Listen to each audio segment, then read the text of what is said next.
Bonjour et bienvenue sur cette vidéo de présentation où nous allons continuer d'apprendre à programmer. Alors aujourd'hui, je vous propose d'utiliser les connaissances que l'on a déjà acquises pour créer un petit jeu. Alors quel va être le scénario de ce jeu? Vous allez voir, c'est très simple.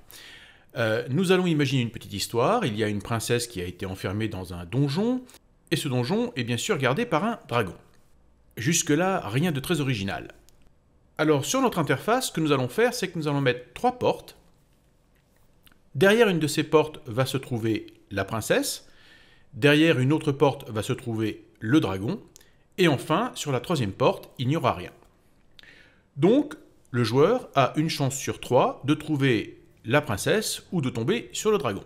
À chaque fois qu'il tombera sur la princesse, il gagnera 1 point. Et à chaque fois qu'il tombera sur le dragon, il perdra 1 point. On va lui donner 3 vies. Et donc, s'il tombe 3 fois de suite sur le dragon, eh bien il perd. Par contre, s'il tombe 3 fois de suite sur la princesse, eh bien il gagne. Voilà, vous voyez un petit scénario assez simple. Alors, ce que j'ai fait, c'est que j'ai donc créé un projet WPF qui s'appelle Sauver la princesse, et j'ai créé 2 dossiers, un dossier image et un dossier son. Alors, vous avez déjà vu comment on fait pour insérer donc des images dans une application. Ici, j'ai donc une image de cœur qui va représenter les vies du joueur. On a une image de dragon, on a également une image de porte fermée, de porte ouverte, et l'image d'une princesse.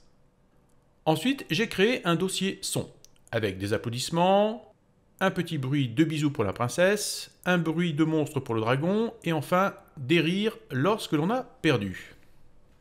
Alors remarquez que les images ne sont pas en contenu, mais en ressources, et nous allons voir tout à l'heure comment on peut extraire des images de la ressource. Car si vous vous souvenez, dans l'application sur le dé virtuel, eh bien, je vous avais montré comment obtenir l'image en contenu. Là, nous allons voir comment on le fait en ressources. Par contre, les sons, eux, sont en contenu, c'est-à-dire qu'ils vont être mis dans le dossier de l'application, dans le dossier son qui se trouvera dans le dossier racine de l'application. Et on les a mis donc en copier sur plus récent, au cas où on changerait l'un de ces fichiers, qu'il soit mis à jour lorsqu'on déploie l'application.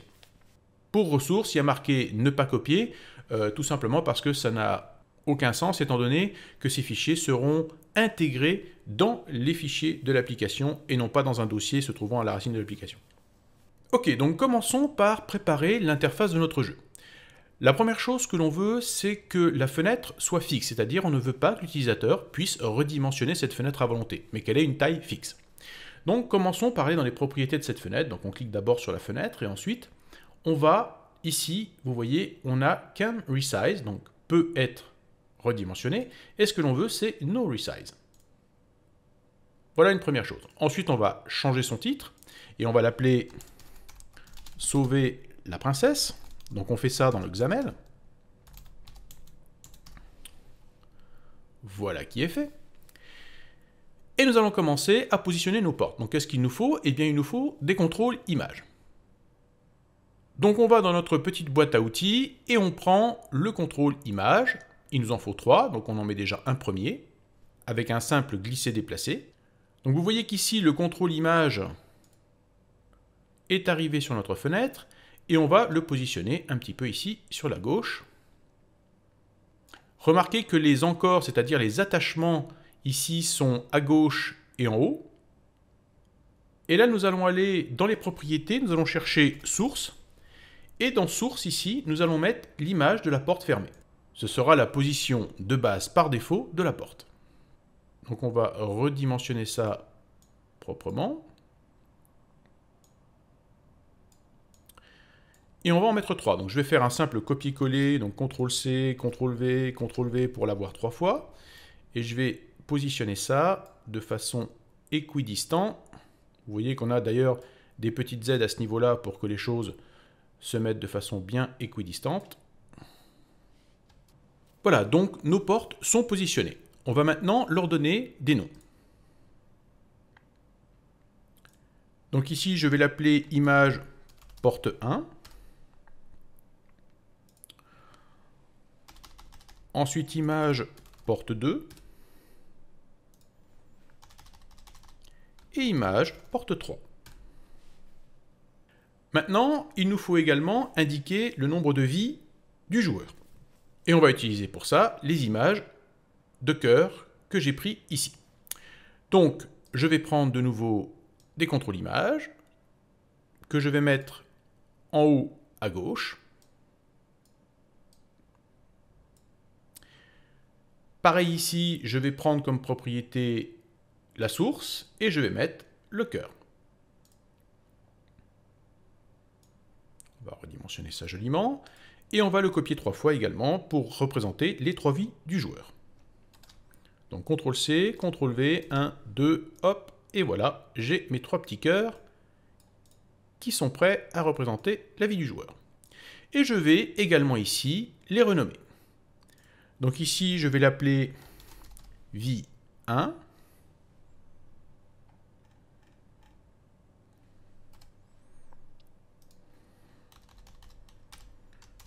Vie 2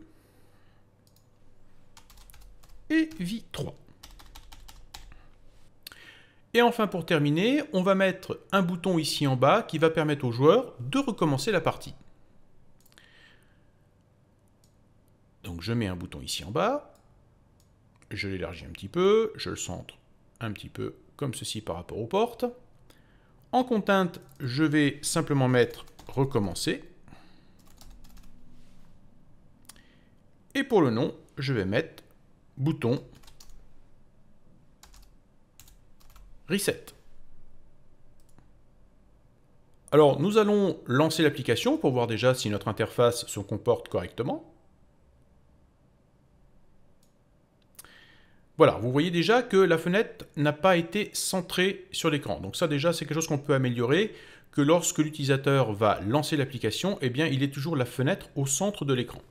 Ensuite, quelque chose qui n'est pas très joli non plus, vous voyez qu'ici, on a un icône qui est vraiment pas sympa. Et donc, on pourrait également changer ça pour que ce soit beaucoup plus joli. Remarquez également ici que l'on n'a que la croix pour fermer la fenêtre, parce que nous avons indiqué que nous ne voulions pas que l'utilisateur puisse redimensionner la fenêtre. Donc, pas de possibilité de minimiser ou de maximiser la fenêtre. Alors, on va fermer ici, on va retourner dans les propriétés de notre fenêtre.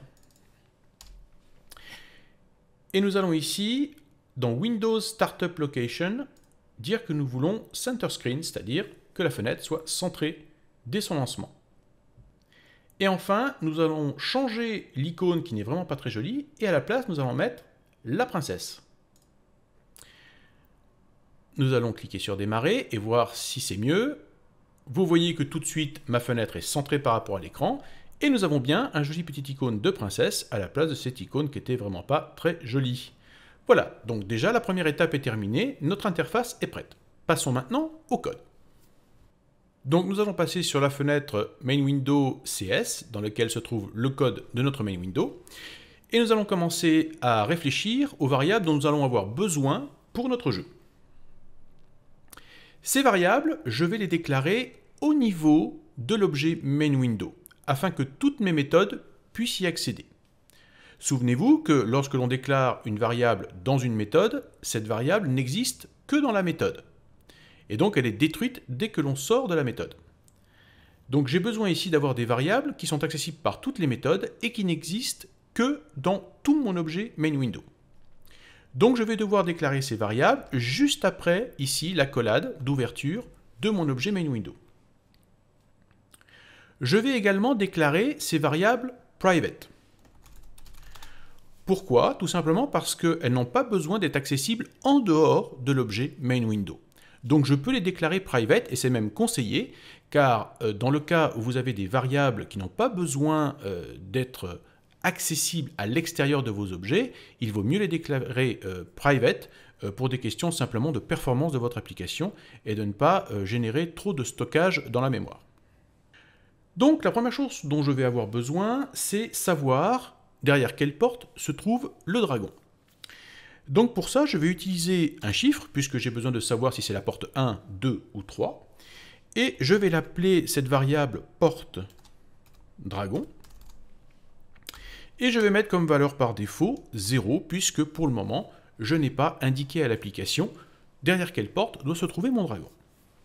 Ensuite, j'ai besoin de savoir la même chose pour la princesse. Derrière quelle porte se trouve la princesse? Donc, je vais faire une variable qui contient un chiffre, donc un entier, integer, donc porte, princesse.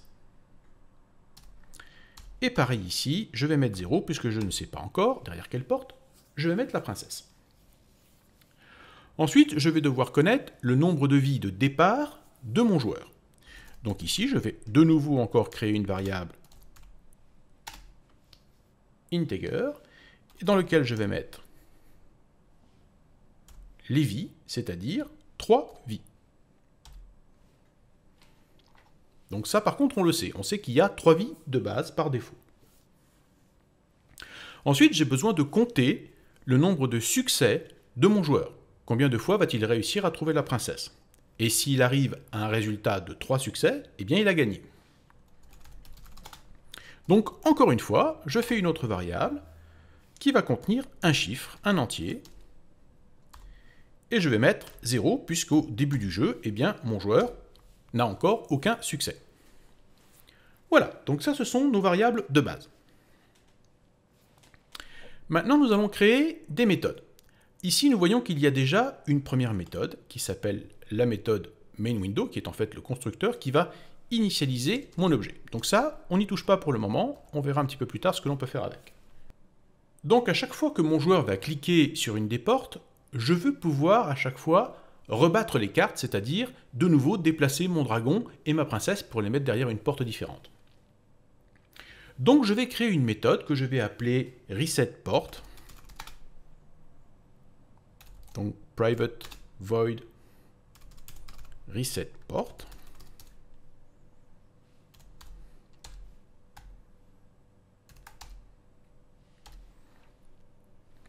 Et vous voyez qu'ici, tout comme les variables, eh bien, je l'ai déclaré private parce que je n'ai pas besoin d'avoir accès à cette méthode en dehors de ma main window. Nous verrons un jour comment utiliser des méthodes publiques.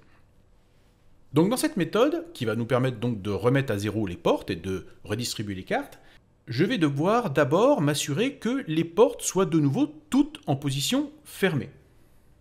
Donc pour ça, je dois changer l'image des 3 portes.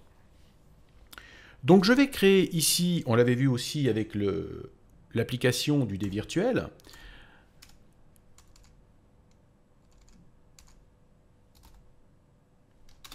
une bitmap image que je vais appeler img porte fermée, qui va donc être un nouvel objet bitmap image, c'est-à-dire un objet qui pourra contenir mon image de porte fermée. Maintenant, je vais récupérer dans les ressources cette image. Donc vous allez voir que c'est différent de ce qui a été fait dans l'application sur le dé virtuel. Je vais d'abord commencer par indiquer que je veux éditer le contenu de ma bitmap image. Donc je vais faire img porte fermée et je vais utiliser la méthode beginInit. Donc là, ici, j'indique à mon bitmap image que je veux éditer son contenu, que je veux commencer à mettre quelque chose dedans. Donc, je vais mettre ici une URI source, et vous allez voir que cette URI source est un petit peu particulière. Donc là, c'est un petit peu tricky, comme on dit. Il va falloir taper le chemin suivant, pack, // application, 3 points virgule, image, porte fermée, .png. Alors vous voyez que ce n'est pas évident, c'est juste quelque chose qu'il faut savoir. Quand on veut extraire une image d'une ressource, eh bien c'est la façon de faire. C'est un petit peu tordu, mais que voulez-vous, c'est comme ça, la programmation des fois, c'est un petit peu bizarre.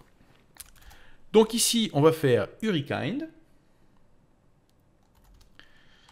absolute, pour dire que c'est un chemin qui est absolu.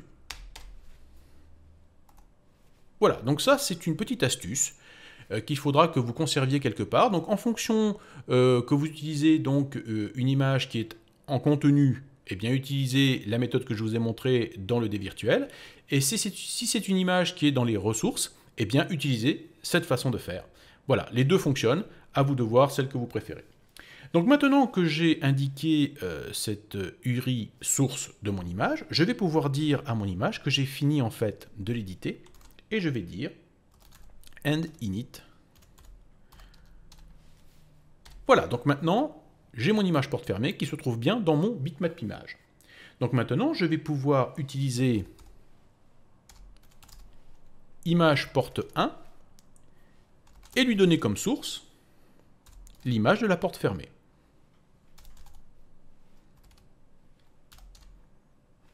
Et je dois faire ça pour les 3 portes.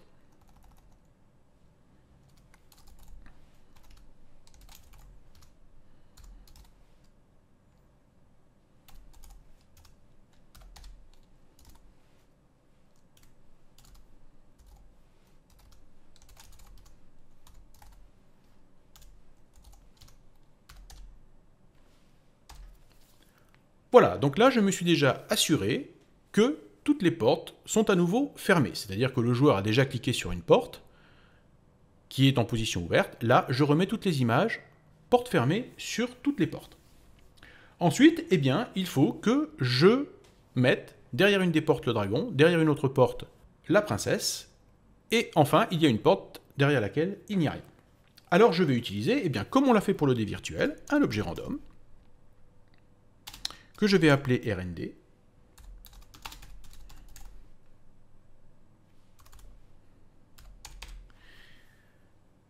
Et je vais pouvoir changer le contenu des variables que nous avons créées au début, porte dragon et porte princesse. Alors commençons par porte dragon. Donc porte dragon. Je vais utiliser mon objet random que je viens de créer, avec sa méthode next, que nous avons déjà vue. Donc le premier chiffre, eh bien, c'est 1 pour la porte 1, et le dernier chiffre, c'est 3, donc n'oubliez pas, ici, on nous demande de mettre une valeur exclusive, donc il faut mettre 4, ça, je vous l'avais déjà expliqué dans la dernière vidéo. Et donc voilà, nous avons notre porte dragon qui est fixée. On sait déjà derrière quelle porte va se trouver notre dragon. Faisons maintenant porte princesse. Donc RND, next. Même chose, 1, 4. Seulement, ici, nous allons peut-être rencontrer un problème. C'est-à-dire que porte dragon peut très bien être 1, et porte princesse peut très bien également être 1. Donc on se retrouve avec une porte derrière laquelle il y a à la fois la princesse et le dragon, ce qui ne convient pas du tout. Donc comment faire pour s'assurer que, eh bien, on ne va pas se retrouver avec le dragon et la princesse derrière la même porte? Et là, nous allons voir un petit quelque chose de nouveau, c'est les boucles. Et nous allons utiliser une boucle qui s'appelle la boucle while. Et cette boucle while, elle dit quoi? Eh bien, elle dit tant qu'une condition est vraie, eh bien, je continue de faire le code qu'il y a dans la boucle. Alors là, qu'est-ce qu'on va lui dire? Eh bien, on va lui dire tant que porte dragon est égal à porte princesse,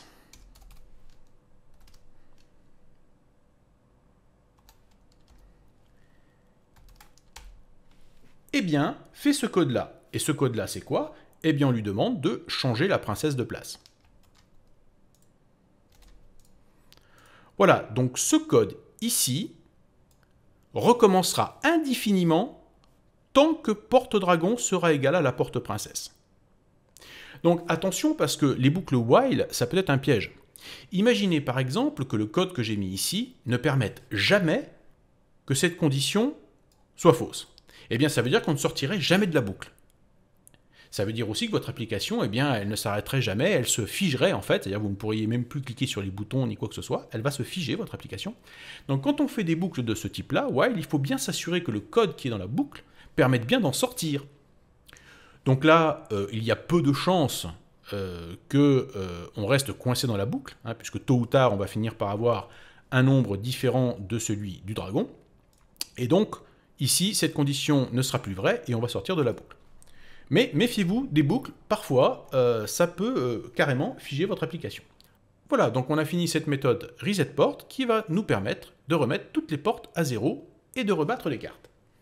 Maintenant, nous allons devoir faire une autre méthode qui va permettre de reset l'intégralité du jeu. C'est-à-dire, c'est cette méthode qui va être déclenchée lorsque le joueur va cliquer sur le bouton « Recommencer ».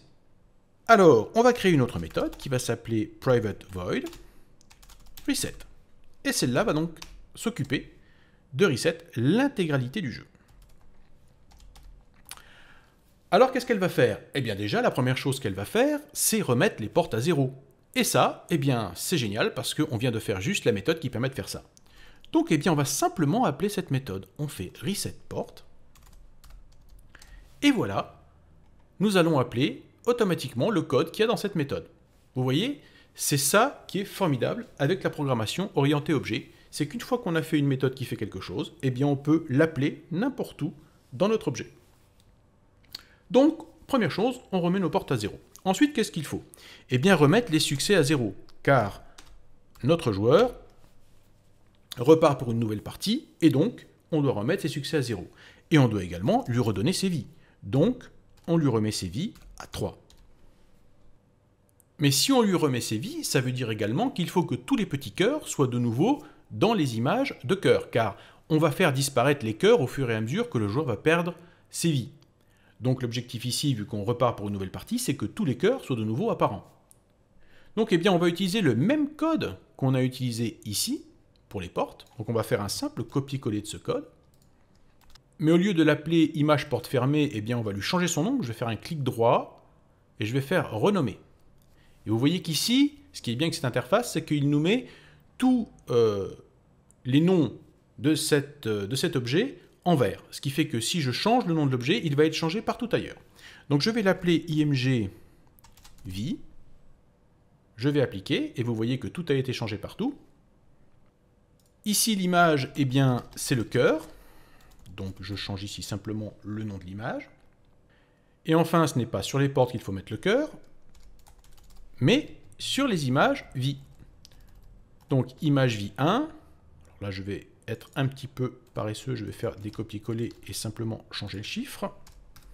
2 et 3. Et voilà, notre méthode reset est terminée et va permettre de remettre le jeu à 0. Alors, où allons-nous utiliser cette méthode reset? Eh bien, il y a deux endroits où nous allons pouvoir le faire. D'abord, au lancement du jeu. Et ça, nous allons pouvoir le faire ici, main window, car cette méthode-là est la première qui va être appelée lorsque le jeu va être lancé. Donc on va faire une ligne juste en dessous de initialize component, ne jamais mettre du code d'ailleurs avant initialize component, et nous allons appeler ici notre méthode reset. Tout simplement. Et ensuite, eh bien, souvenez-vous, on a fait ici un bouton recommencer, qui va nous permettre de remettre le jeu à 0. Donc ce que je vais faire, c'est un simple double-clic sur le bouton, et vous allez voir que ça va nous créer automatiquement ici le bouton reset click, qui va gérer donc l'événement clic de ce bouton. Et donc c'est pareil, ici, je vais appeler ma méthode reset. Ne pas oublier que les majuscules et les minuscules sont importantes. Et voilà, donc ici, lorsque l'utilisateur cliquera sur le bouton recommencer, ça va appeler la méthode reset qui remettra le jeu à 0. Donc une fois de plus, vous voyez ici l'importance des méthodes qui permet d'appeler la même méthode à deux endroits différents. Bien maintenant, intéressons-nous au cœur même du jeu, c'est-à-dire à ce qu'il va se passer lorsque l'utilisateur va cliquer sur l'une des portes. Alors nous allons créer une méthode qui va s'appeler private void ouvrir porte. Et nous allons lui mettre un paramètre. Ce paramètre, ça va être en fait le numéro de la porte qui a été ouverte. Donc on va l'appeler numport.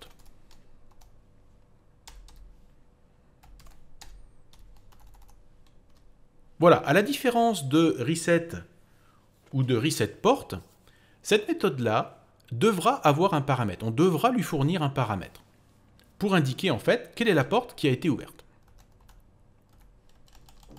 Je vais également ici créer une variable booléenne. Alors je vous rappelle ce que c'est qu'une variable booléenne. Une variable booléenne, c'est une variable qui dit oui ou non, vrai ou faux, 1 ou 0. Très simple, il n'y a que deux positions possibles, il n'y a que deux valeurs possibles.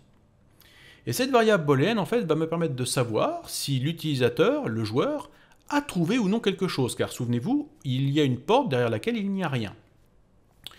Donc, je vais créer cette variable booléenne, que je vais appeler trouver.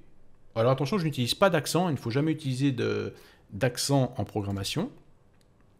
Et je vais mettre false, c'est-à-dire que je pars du principe, en fait, par défaut, que mon utilisateur n'a encore rien trouvé. Enfin, il faut que je change l'image de ma porte, c'est-à-dire qu'il faut que ma porte maintenant soit en position ouverte.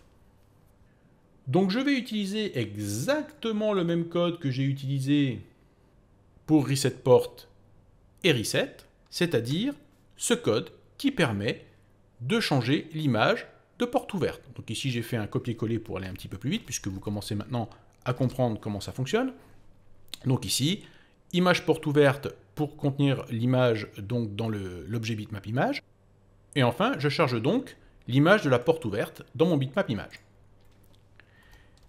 Maintenant, il me faut savoir quelle porte est ouverte. Donc on a en paramètre numPort qui nous indique le numéro de la porte qui est ouverte et qui va nous permettre de savoir sur quelle porte on doit mettre l'image de la porte ouverte.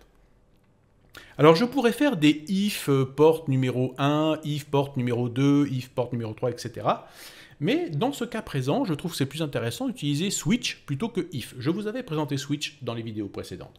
Donc on va le revoir ici. Donc je fais switch et je vais dire en fait que je veux en fait comparer le contenu de ma variable numPort qui a été mis en paramètre à plusieurs valeurs.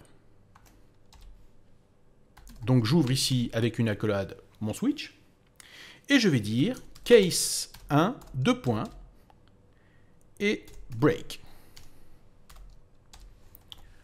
Donc entre chaque case et break, je vais devoir mettre le code qui va permettre de changer l'image de chaque porte. Donc ici, dans le cas où numPort est égal à 1, donc case 1, je fais ImagePort 1, source, égale, IMG, porte ouverte. Et je peux faire la même chose pour toutes les autres portes. Donc je fais CTRL-C ici pour faire un copier-coller. Ici, je mets case 2, image porte 2, case 3, image porte 3. Voilà, donc le switch permet de comparer la valeur de notre paramètre numPort aux valeurs 1, 2 et 3 pour savoir quelle porte doit avoir l'image ouverte. Maintenant, je vais avoir besoin de savoir si le numéro de la porte sur laquelle mon joueur a cliqué est la porte derrière laquelle se trouve le dragon. Donc là, je vais faire un if numPort est égal à porte dragon. Souvenez-vous, porte dragon contient le numéro de la porte derrière laquelle se trouve notre dragon. Donc je dis ici, eh bien si le numéro de la porte qu'on me demande d'ouvrir est égal au numéro de la porte où se trouve le dragon, eh bien voilà ce qu'il faut faire. Et là on commence notre if et on va pouvoir mettre du code qui va indiquer ce qu'il faut faire. Alors la première chose que nous allons faire, souvenez-vous, nous avons créé une petite variable booléenne qui nous indique si on a trouvé quelque chose ou pas. C'est le cas, ici on trouve le dragon.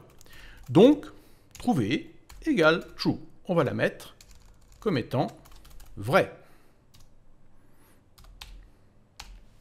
Donc on a bien trouvé quelque chose. Ensuite, comme notre joueur a trouvé le dragon au lieu de la princesse, eh bien il doit perdre une vie. Donc on doit faire disparaître un des petits cœurs qui représente ses vies. Et là encore, on va utiliser la commande switch. Et cette commande switch va nous permettre de comparer les vies du joueur. Donc on sait qu'il y a 3 vies. Donc dans le cas où il n'y a plus qu'une vie, je mets un petit break, eh bien, image vie 1, source. Alors la source c'est quoi? Eh bien la source, s'il n'y a pas de cœur, eh bien c'est plus rien. C'est-à-dire qu'on va carrément enlever l'image. Donc pour enlever l'image, c'est très simple. Il suffit simplement de taper nul. Voilà. Et là, nous venons d'enlever l'image de notre contrôle image. Donc le petit cœur disparaît. Dans le cas où il n'y a plus que 2 vies, eh bien l'image vie2 source est également égale à nul.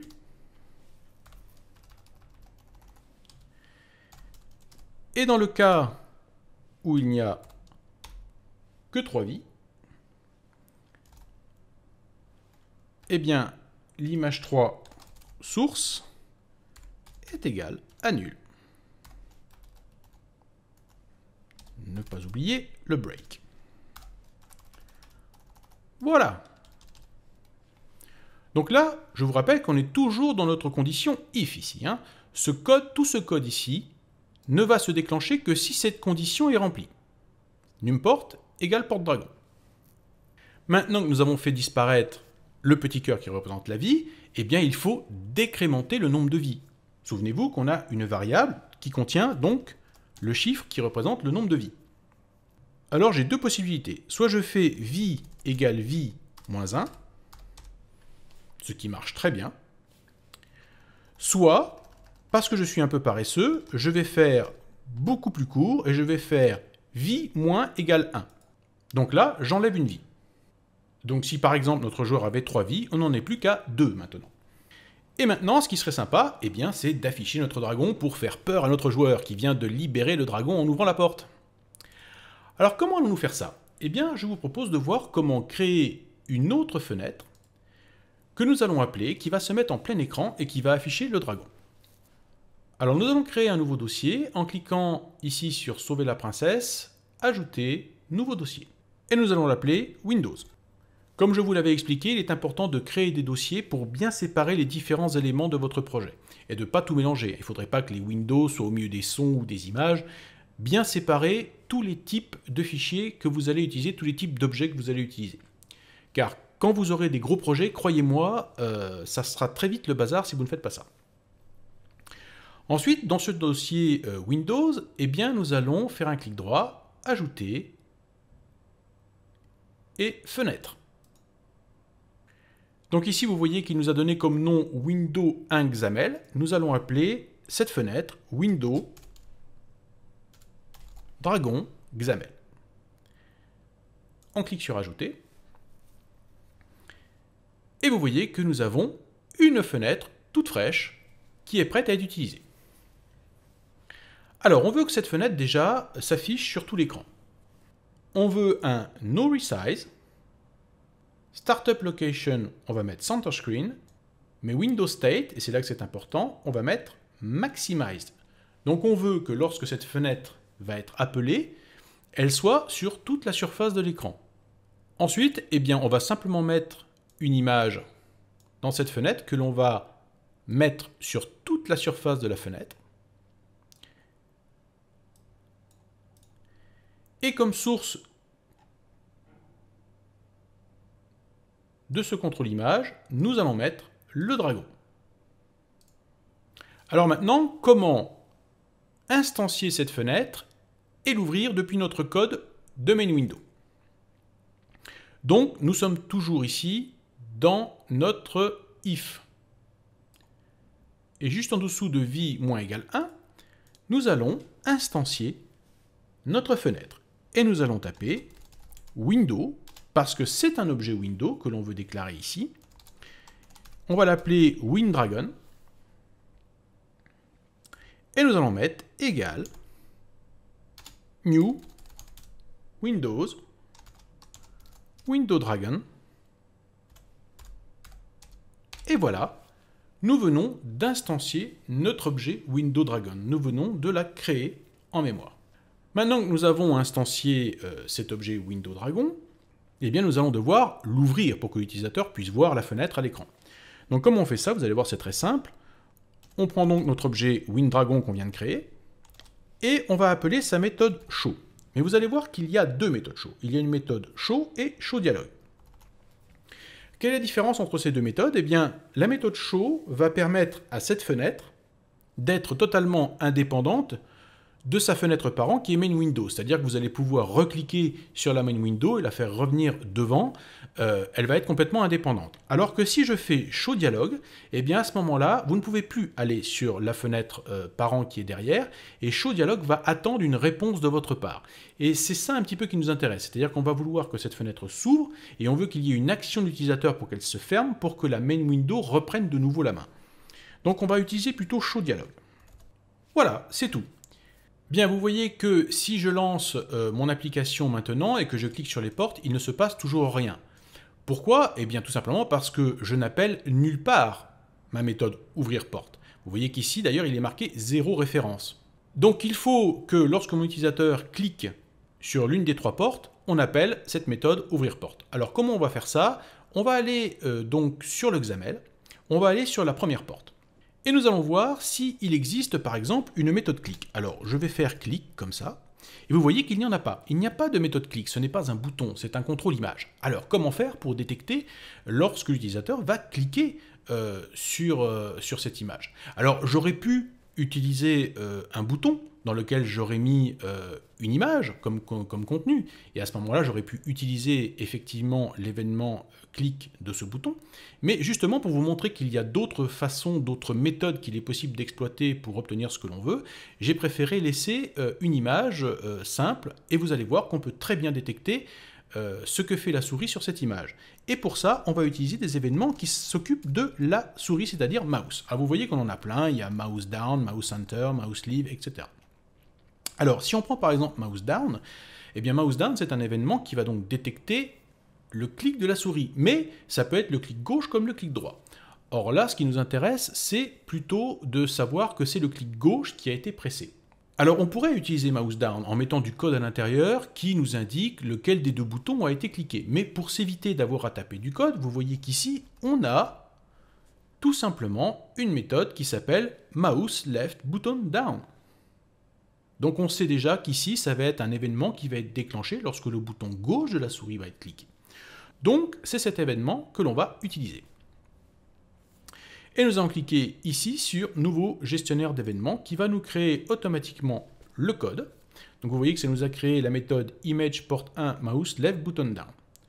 On va faire un double clic et faire un clic droit. On va cliquer sur atteindre la définition et ça va nous amener directement dans la méthode qui a été créée. Vous voyez, c'est d'une simplicité enfantine. Et donc, eh bien, qu'est-ce qu'on va faire? Eh bien, on va utiliser notre méthode ouvrir porte que l'on vient de créer. Donc je fais ouvrir porte. Mais attention, ouvrir porte attend un paramètre de votre part, c'est-à-dire le numéro de la porte qui a été cliquée. Et là, on le sait, puisque c'est la méthode de l'image porte 1 qui a été cliquée. Donc, je donne comme paramètre 1. Et on va faire ça pour toutes les portes. Heureusement qu'il n'y a pas une vingtaine de portes, ça risquerait d'être un peu long. Alors, eh bien, vous savez quoi? On va tout simplement faire un copier-coller ici. Et on va changer simplement le nom de la méthode. Et on va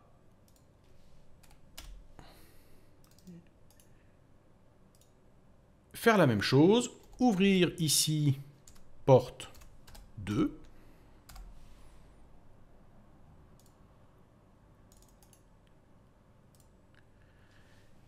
Et ouvrir porte 3.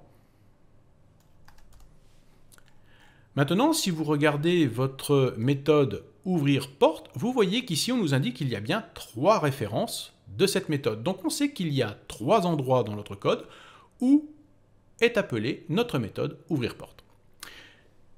Ce que je vous propose, c'est d'essayer de voir si on arrive à faire sortir notre dragon en cliquant sur les portes. Donc je fais démarrer, et on va cliquer sur une porte.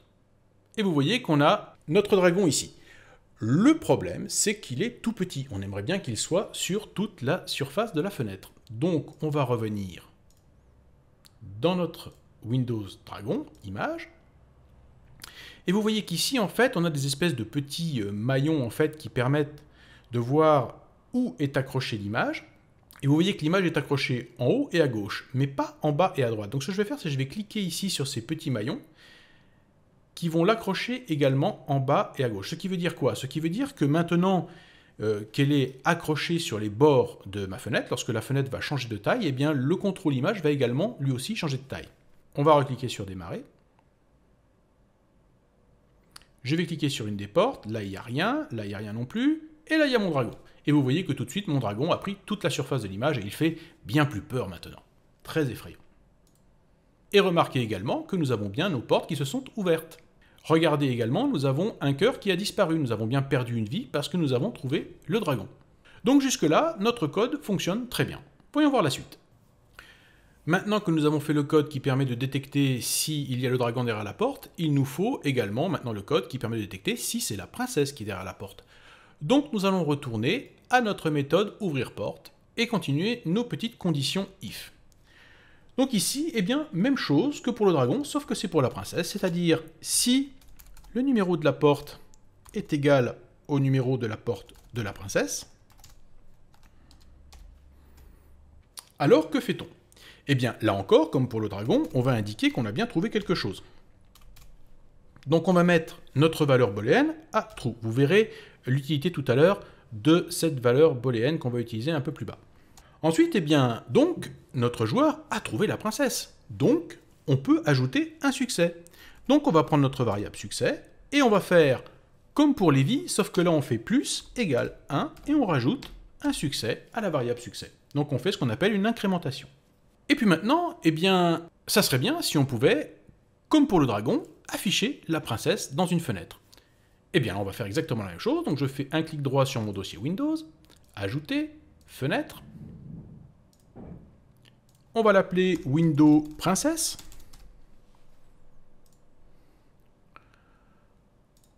De la même façon, no resize. On va mettre un contrôle image qu'on va faire prendre toute la surface. On va faire attention qu'il soit bien accroché au bord de la fenêtre. Et en source, eh bien, on va mettre l'image de la princesse. Voilà, nous avons une jolie princesse prête à apparaître. Revenons à notre méthode ouvrir porte. Et nous allons à nouveau déclarer un objet window que nous allons appeler winPrincess égale new Windows Window Princess. Et de la même façon que nous l'avons fait pour le dragon, nous allons appeler notre objet winPrincess et appeler sa méthode showDialog. Cela va afficher notre princesse. Voilà, donc vous voyez qu'ici, il y a moins de choses à faire, puisqu'on n'a pas besoin de faire disparaître les petits cœurs pour la vie, donc il y a moins de code. On a juste besoin d'ajouter un succès et d'afficher la princesse. Maintenant, nous allons devoir ajouter du code pour savoir si notre joueur a atteint les 3 succès, et à ce moment-là, il a gagné, ou si au contraire, eh bien, il n'a plus de vie, c'est-à-dire que vie est égale à 0, et donc il a perdu. Donc, commençons par les succès. Et là encore, je vais utiliser if, et je vais dire si succès égale à 3, donc notre joueur a trouvé 3 fois la princesse, eh bien, je vais simplement utiliser un message box show en lui disant « Vous avez gagné ».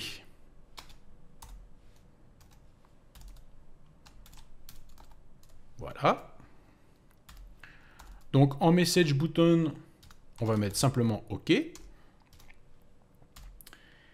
Et en message box image, on va lui mettre simplement information. Voilà, très simple. 3 succès, on dit au joueur qu'il a gagné. Maintenant, dans le cas où il a vie à 0. Alors, si vie égale 0. Donc notre joueur a trouvé 3 fois le dragon, il a perdu ses 3 vies, et il a perdu, et bien dans ce cas, c'est simple, on va lui faire également un petit message box. La méthode show, vous avez perdu.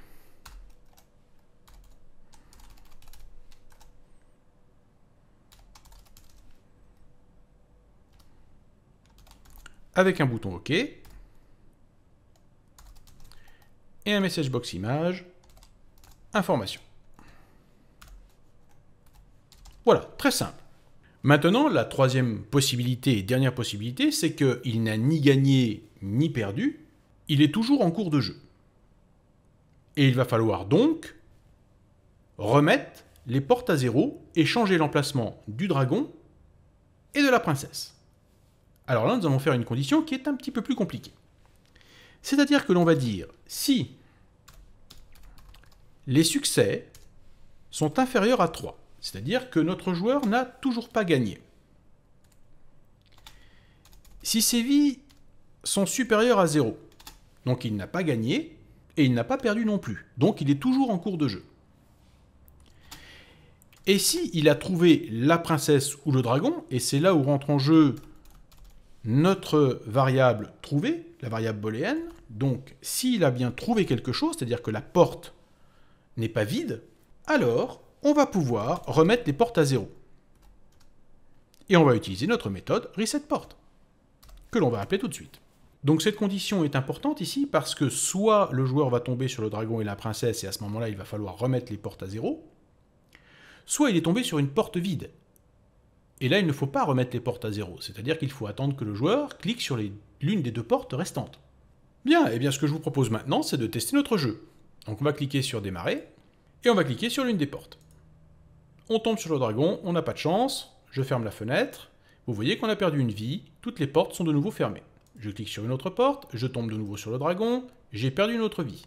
Je clique sur une autre porte, ah, vous voyez que cette porte est vide, et vous voyez que la porte reste ouverte, et le jeu attend que je clique sur l'une des deux portes restantes. Donc, je vais soit tomber sur la princesse, soit le dragon. Donc là, c'est le dilemme, je vais cliquer sur celle-ci, et je tombe encore sur le dragon, j'ai vraiment pas de bol, et ça m'indique bien que j'ai perdu, car maintenant, eh bien, vie égale 0. Je clique sur OK, et pour recommencer le jeu, eh bien, je clique sur le bouton recommencer. Et le jeu se remet à 0 avec les 3 portes fermées et les 3 cœurs qui sont revenus. Et je peux rejouer, bien sûr, comme ça, autant de fois que je veux. Ah, vous voyez qu'ici, on a un petit problème, on a trouvé la princesse, mais la princesse n'est pas en grand écran.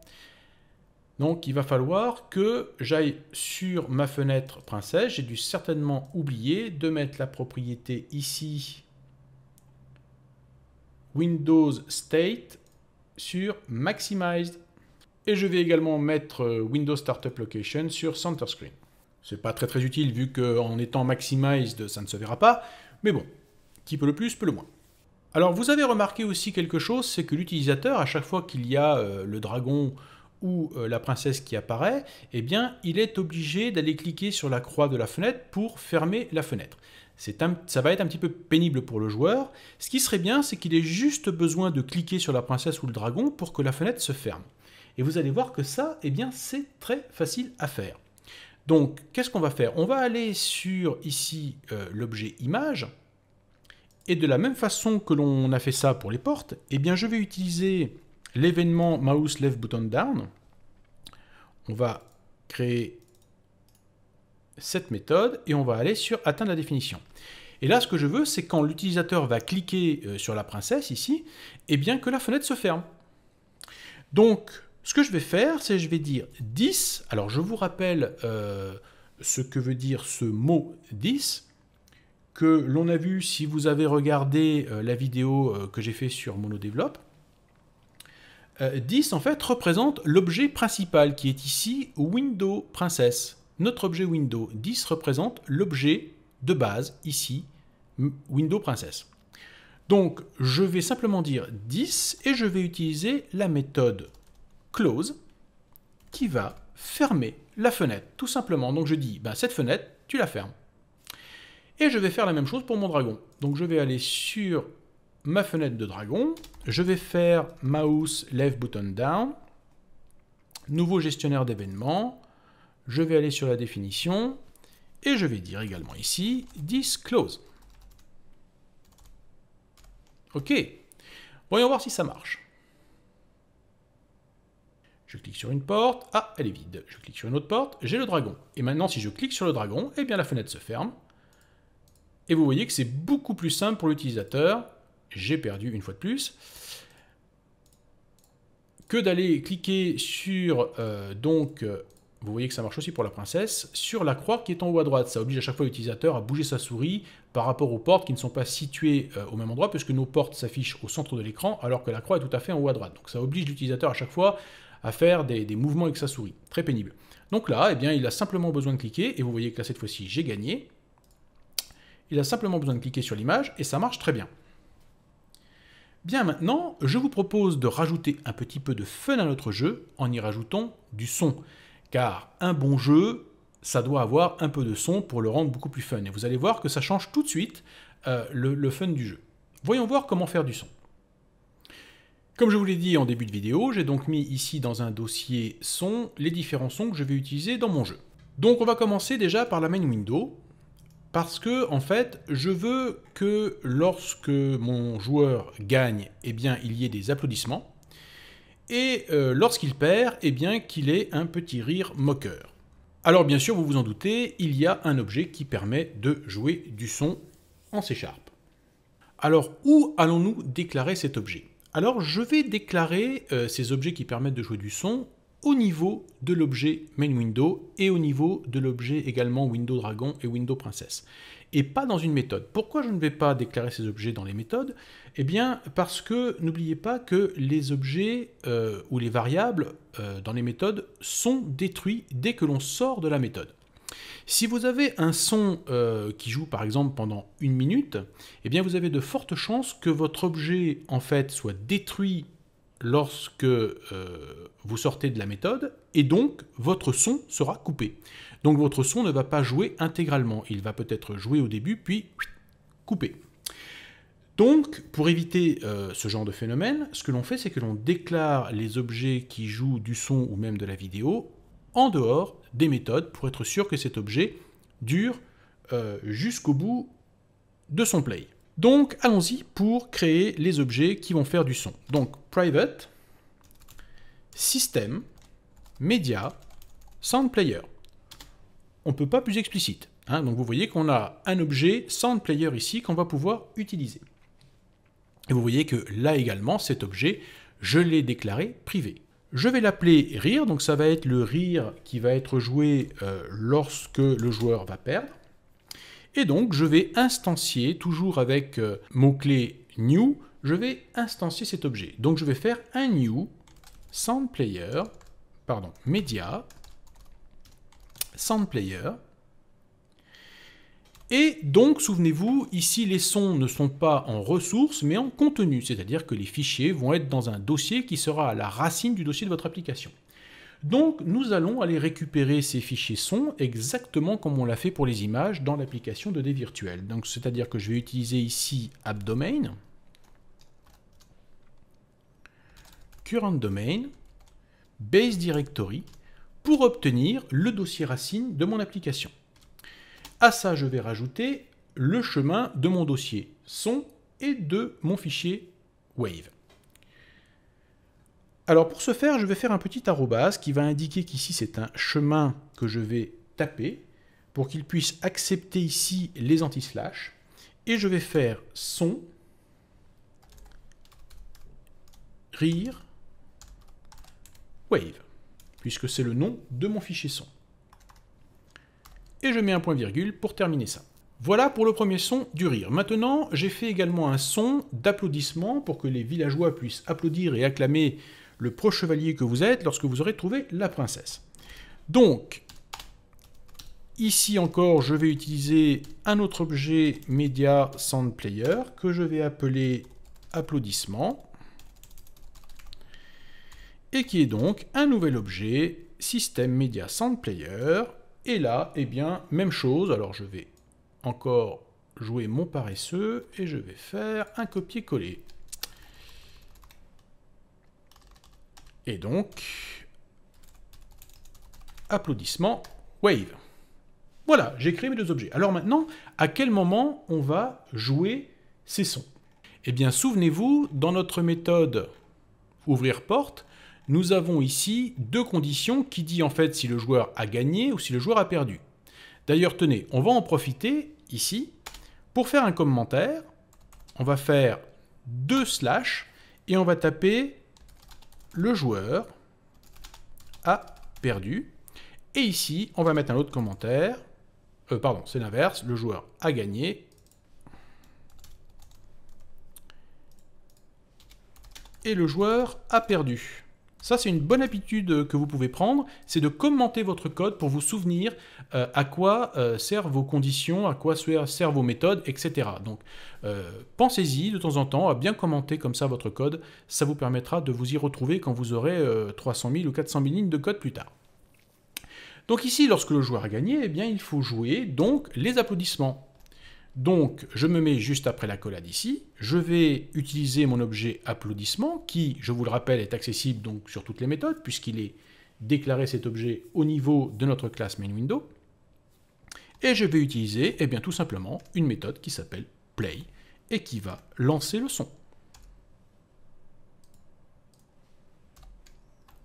Voilà, vous voyez, très simple. Et on fait la même chose ici, dans la partie où le joueur a perdu, où là, par contre, je vais utiliser l'objet rire que je viens de créer, et je vais jouer donc le rire play. Par contre, ne pas oublier les parenthèses. Vous voyez? Vraiment très simple. Maintenant, autre chose également que j'aimerais faire, c'est m'assurer que lorsque l'utilisateur va cliquer sur le bouton recommencer, eh bien que ces sons s'arrêtent immédiatement, parce qu'on redémarre une nouvelle partie, et donc il n'est plus question ni de rire, ni d'applaudir. Donc ici, je vais aller dans ma méthode reset et m'assurer que ces sons sont bien stoppés. Donc je fais rire stop et applaudissement stop. Là aussi, vous voyez, très simple, juste deux méthodes à appeler. Et je m'assure ici que lorsque l'utilisateur clique sur recommencer, tous les sons sont stoppés. Je vous propose tout de suite d'essayer déjà cela. On clique sur démarrer. Et vous voyez qu'il m'indique une erreur, donc j'ai dû faire une bêtise quelque part, et il me demande si je veux en fait lancer l'application comme elle était avant, ou si j'arrête pour aller regarder quelle est mon erreur. Si je fais oui, eh bien ici ça va se lancer en fait avec l'ancien code, et donc je n'aurai pas les sons. Et si je fais non, eh bien je vais pouvoir aller regarder ce qui se passe dans mon code. Alors où c'est que j'ai fait une bêtise? Vous voyez qu'ici il me met d'ailleurs dans la liste des erreurs, point virgule attendu. Ah, j'ai dû oublier un point virgule, et ça c'est un grand classique en C#. Donc ce que je vais faire, c'est que je vais faire un double clic sur cette erreur. Donc c'est très bien que ça arrive, comme ça ça permet de voir également comment on fait du debugging. Et j'ai dû oublier un point virgule. Vous voyez qu'ici il m'indique l'erreur ici. En fait l'erreur elle n'est pas ici, elle est certainement au-dessus, elle est avant. Hein, c'est pas très précis, mais je me doute bien que c'est pas ici qu'il manque un point virgule, puisque je sais qu'après le nom d'une méthode, il n'y a pas de point virgule puisqu'il y a une accolade. Donc je vais chercher un petit peu, et oui, voilà, c'est ça. Vous voyez qu'ici, j'ai bien mis un point virgule, mais là, j'ai oublié de le mettre. Et du coup, mon code ne fonctionne plus. Donc vous voyez, ça repose sur pas grand-chose. Des fois, une erreur, un simple point virgule d'oublier, et c'est la cata. Voilà, donc c'était pas grand-chose. Allons-y, on clique sur démarrer. On va pouvoir tester notre application et voir si les sons fonctionnent. Donc je vais cliquer sur une des portes, je n'ai rien. Ici, on a notre dragon. Encore le dragon, la princesse, et vous voyez que nous avons le petit rire sadique parce que nous avons perdu. Alors, on pourrait essayer de voir si on peut gagner. Ah, je suis pas loin. Et voilà, j'ai les applaudissements. Donc là, j'ai plutôt de la chance. Et si je fais sur recommencer, eh bien vous voyez que le son s'arrête immédiatement. Voilà, donc déjà nous avons réussi à faire les sons pour quand on a gagné et quand on a perdu. Voyons voir maintenant les sons pour notre princesse et notre monstre. Alors commençons par le dragon. Donc je vais aller sur le code du dragon ici, et de la même façon que je l'ai fait sur la main window, eh bien je vais déclarer ici un objet système media sound player. Et je vais l'appeler ici monster sound par exemple. Égale new system media player sound player plutôt, app domain. Donc là, la même chose, on va aller chercher notre fichier dans le dossier racine. Donc c'est toujours dans le dossier son et le fichier s'appelle monster wave. Je ferme ma parenthèse. Et je n'oublie pas cette fois-ci mon point virgule très important. Ah, j'ai oublié le petit arrobase. Vous voyez qu'il se plaint tout de suite sur les slash parce que je n'ai pas mis le arrobase. Voilà qui est fait. Et maintenant, eh bien, où vais-je jouer ce son? À quel moment? Dans quelle méthode je vais pouvoir mettre mon play? En fait, dans la main window, on a fait le play au moment où le joueur perd ou gagne. Ici, ce qu'on veut, c'est que le son soit joué dès que la fenêtre s'ouvre, en fait. Donc, eh bien, on va mettre ça dans le constructeur ici, dans Public Window Dragon, c'est-à-dire la première méthode qui va être déclenchée lorsque la fenêtre va s'ouvrir. Donc ici, on va mettre Monster Sound, Play,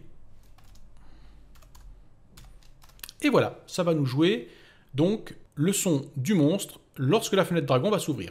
Je vais faire un copier-coller de ce code, car on va faire exactement la même chose pour la princesse. Donc, je mets ici le son, et la princesse, elle, va nous faire un gentil bisou, parce qu'elle est contente qu'on l'a libérée.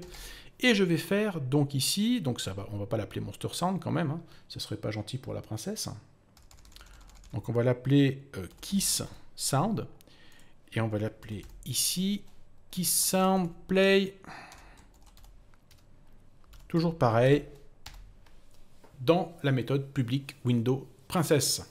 Voilà, essayons une dernière fois notre application, et on devrait avoir de jolis sons qui vont donner beaucoup plus de fun à notre jeu. Voilà, vous voyez que tout de suite, c'est beaucoup plus amusant.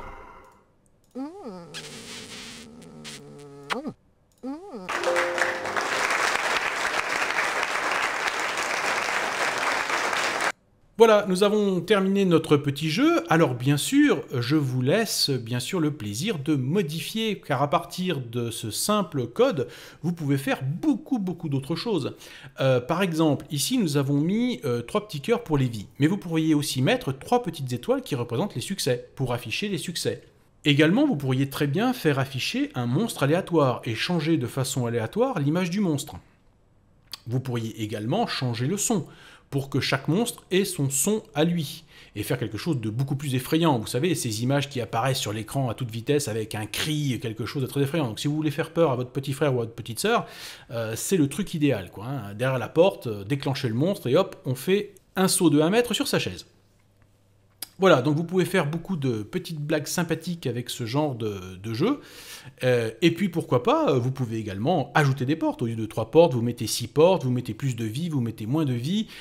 Vous changez la difficulté du jeu à votre guise. Donc il y a de multiples possibilités rien qu'en utilisant ce code. Donc amusez-vous bien à modifier ce code, à l'améliorer et à faire d'autres jeux en partant de ces quelques objets que je vous ai montrés. Voilà, j'espère que vous avez aimé cette vidéo et je vous dis à très bientôt pour d'autres vidéos.